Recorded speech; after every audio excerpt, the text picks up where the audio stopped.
Hi guys, karibu tena kwa channel yangu. Kama huja subscribe, please subscribe, kama like na comment. Na please wenye wamesubscribe msiende, karibu tena, welcome again, na wapenda sana. Kwa wale wameondoka, karibu, welcome back again. Rudi tena nyumbani, feel at home, na wapenda sana na walike, hata sijui niwaambie aje, mmenionyesha upendo, please asanteni sana na washukuru na wahona, thank you so much. Kwa viewers wangu wote, please thank you so much, mmekuwa wa maana kwangu sana, na wategemea pia na wahitaji, mstick to hapo, na please msisahau kusubscribe, ita rafiki, mkuje msubscribe, like, mcomment na mshare hii video yangu. So hii channel yangu ni kwa ajili tu ya kuencourage mtu mahali, kwa ajili tu ya kumotivate mtu mahali, kwa ajili tu ya kupea mtu hope, mtu ambaye anadhania amefika mwisho, mtu ambaye amedhania hana lolote, mtu ambaye amedhania hana chochote.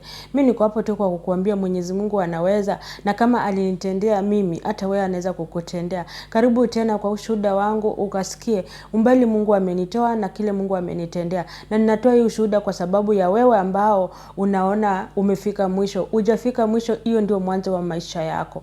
Karibu. So wakati niliitwa kazi, nikakuja, nikashukuru Mwenyezi Mungu.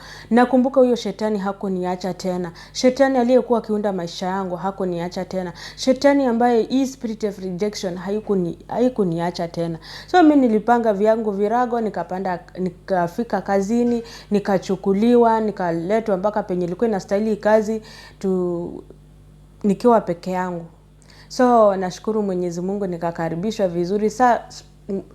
Matatizo yangu ikaanza na siku ya kwanza. Kwa sababu matatizo ilianza vipi? Mimi aliyekuwa ananiajiri kazi hakuwa anaelewa Kiswahili, hakuwa anaelewa Kizungu, na wafanyikazi wenzangu hawakuwa wanaelewa Kizungu. Mimi sikuwa naelewa Kiarabu, wala singeelewa lugha ambayo hao wenzangu walikuwa wanafanya nini, wanatumia hiyo lugha yao. So kisungumkuti ikaanzia hapo. Na sasa lazima ufike hapo uelezewe kazi yako, uelezewe ni nini utafanya, uelezewe mambo yako venye itaenda. So mimi nikakuja, nikapata mdozi wangu alikuwa ameenda kwao kujifungua, na hawa watu wako na mila zao ya kwamba ukishika mimba ukijifungua unaishi kwenyu wiki karibu miezi 2 ndio, ama mwezi mmoja, siku 40 ndio urudi kwako. Sasa yeye alikuwa ameishi kwao, amejifungua. Sasa nyumba ilikuwa tu na wafanyikazi peke yao na nini. Na kuambia dada yangu, kama uko na yani sometimes mtu anaweza pitia mambo makubwa but anajaribu kuimagine kitu ambayo imemtoa nyumbani. Anajaribu kuimagine kitu ambacho anatafuta. Anajaribu kuimagine ndoto. Unafikiria ndoto yako, unavumilia tu. So mimi matatizo yangu ilianza na siku ya kwanza baada ya kushuka, kupokelewa, nikapumzika. Asubuhi nikaamka, nikaanza kupangiwa kazi.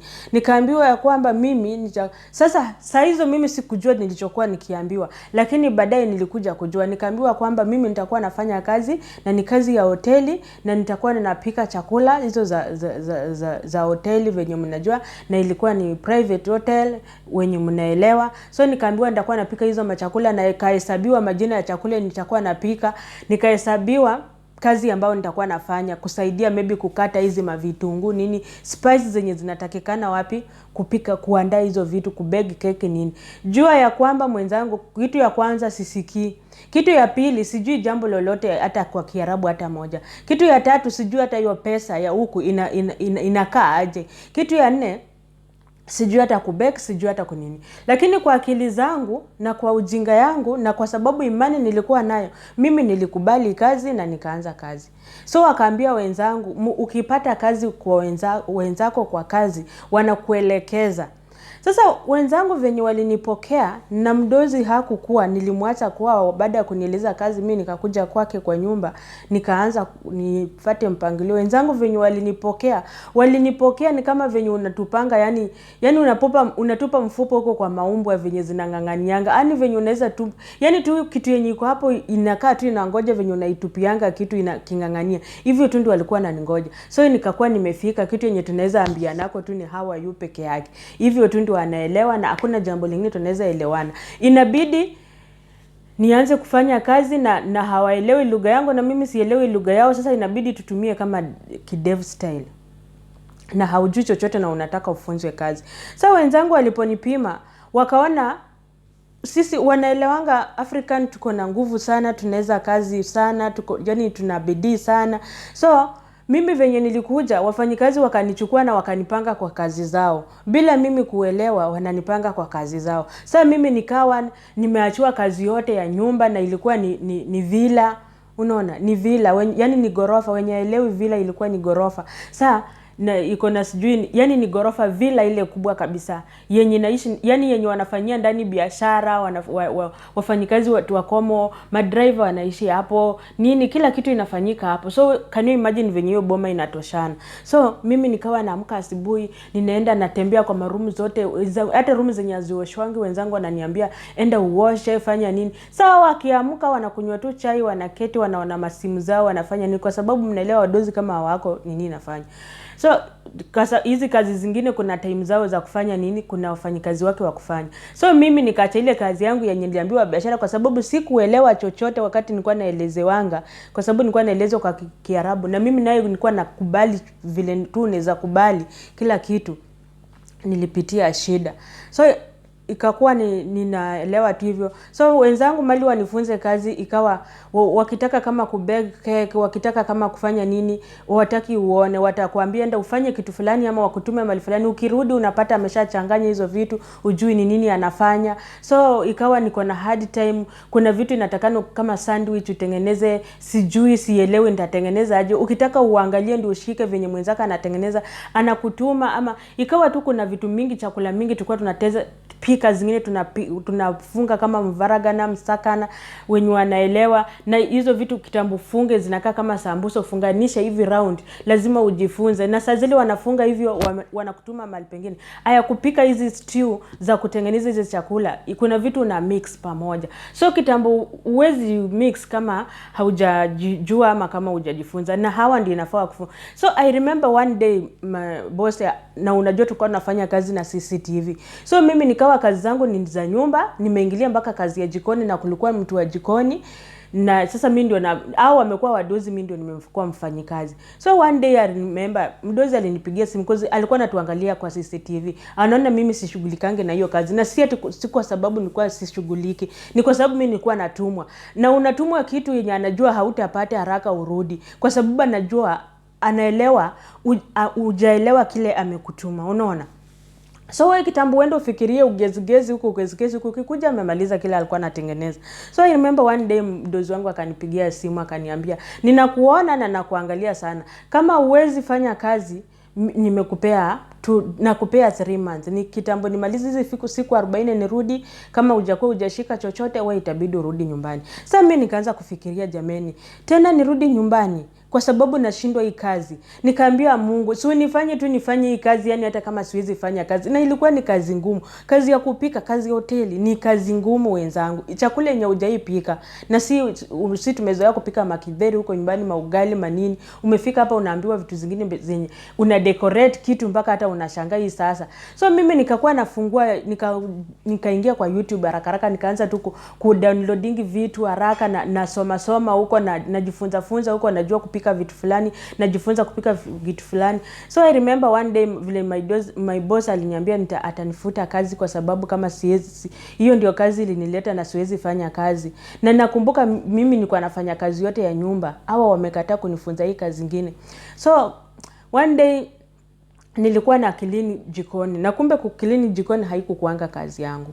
So tulikuwa tumefunganisha hizo sufuria, tulikuwa na gas peke yake tu ya kupika chakula ya hii biashara. So tukawa tumeekelea masufuria karibu 6, yenye napika stew, yenye napika kitu inaitwa mvaragana, yenye napika stew ya msakana, yenye napika stew ya nini. Sasa na hizi msakana ilikuanga mnahesabu like 1000, ni vidogo vidogo hivi. I think naweza weka hata kapicha kake hapa muone. So nikawa nimeziweka kama wameziweka kwa sufuria kama 1000 hivi, zinachemka. Na mimi naye nikaenda, hiyo gas ilikuwa imelema. So nikagonganisha hiyo gas na brush nikisugua jikoni. Nikatereza, nikaanguka. Na hiyo sufuria yote, unakumbuka sijamaliza hizi 3 months na nimepewa onyo 3 months zikiisha na achishwa kazi kwa sababu sifanyi kazi yenye ilinileta. So hizo ni venye nilitereza nikiosha jikoni na kagonga hizo masufuria. Na hizo chakula zote zikatoka huko, unajua sufuria za huko kifuniko zake ni glasses. Saa zinachemka sufuria karibu 6 kwa gas. Hapo zimejipanga. Nikagonga gas moja, ikagonga hii nyingine, na hii gas nyingine yenye ilikuwa imevunjika mguu ikarudi hivi. Nikatereza nikaanguka, na hii gas sufuria zote zikanimwagikia. Yaani gas iliinama hivi. Sasa sufuria zikateremka zote zikanimwagikia na hizo chakula. Nikaungua huko kwa uso. Yaani yani zikanichoma huko kwa uso. Nikakimbia mara moja. Nikaenda nikajiosha uso. Nikaanza kulia, nikajiwekea ice kwa uso hivi. Nikabaki niko na black, uso yangu hapo nyuma imekuanga black. So nikaanza kulia. Na unajua hapo hivyo CCTV haikuwa inaona vizuri kwa zilikuwa tu kwa mlango ya kuondoka nje.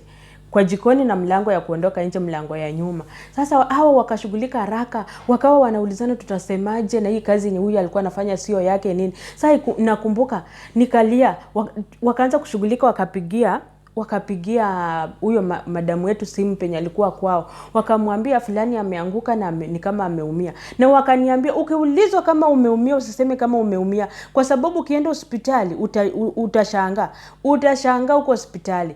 So mimi ninashangaa mali waangalie mimi venye niliumia. Wanalia chakula yao yenye imeharibika, wananiambia nisiende hospitali. Sasa mimi kwa sababu ya ile uoga na sikuwa naelewa hiyo lugha, nilijikaza, nikasema haki sijaumia, hata na hii uso sasa hiyo inaaka moto huku kwa mashingo. Inaaka tu moto. Unakumbuka kama umemwagikiwa na vitu moto na ilikuwa inachemka. Sasa hapo ndio nikasikilia, yani nilikuwa nimeanza, yani unasikia neno alafu unaifuatilia, unaanza kuishikanisha. So hapo ndio nikasikia huyu madamu akisema nilikuwa naosha jikoni ya nini na si kazi yangu. So mimi ndio nikajiuliza, kumbe hii jikoni sio kazi yangu. Sasa nikafanya nini? Nikaacha. Kwa hiyo wenzangu walikuwa shanichukua mjingo, unaweza pata vitu zikishajaa kwa sink. Hizi vitu tunatumia kwa hoteli na hizo vitu zinatumiwa jikoni. Mtu anakuja mwenye hiyo kazi anakuja na kuambia, "Ujui CCTV naona hizi vitu mdozi anagombana. Kuja uoshe."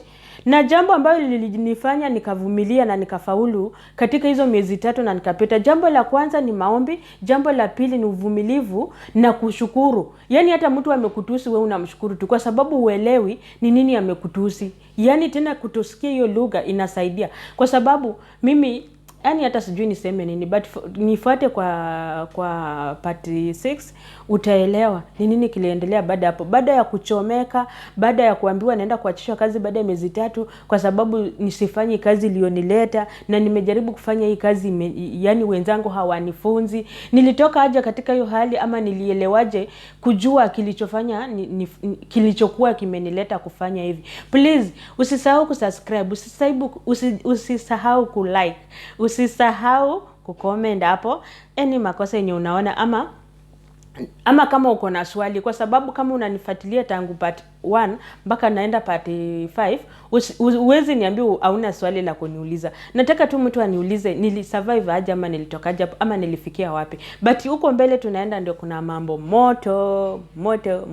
Kwa hivyo usiende mahali, karibu tena na ustick tu hapo, utulie jamani, tuone Mungu anatenda na. Na kama Mungu alinitendea mimi, kama Mungu aliniokoa mimi, kama Mungu aliniondoa katika hali hiyo, nataka ujue hata wewe atakutendea. Nataka ujue huyu Mungu aliyenitendea, huyu Mungu ninayeomba pia wewe atakutendea. Jambo la pili, angalia process yote nilipokuwa ninafuata nikisumbukana nikitafuta kazi. Hata wewe unaweza pata kazi popote penye huko. Unaweza pata chochote chenye unataka, not kazi peke yake. Kuna wengine ni wagonjwa unataka kupona. Kuna mwingine maybe kila mtu ako na shida zake. But hii ushuhuda wangu inataka ni kuonyesha ya kwamba no matter what, kile unapitia, Mungu anaweza. Mungu anaweza kukusaidia, Mungu anaweza kukuondoa. Inategemea uko na imani gani. Inategemea uombe wapi. Nawapenda sana. Asanteni. I love you.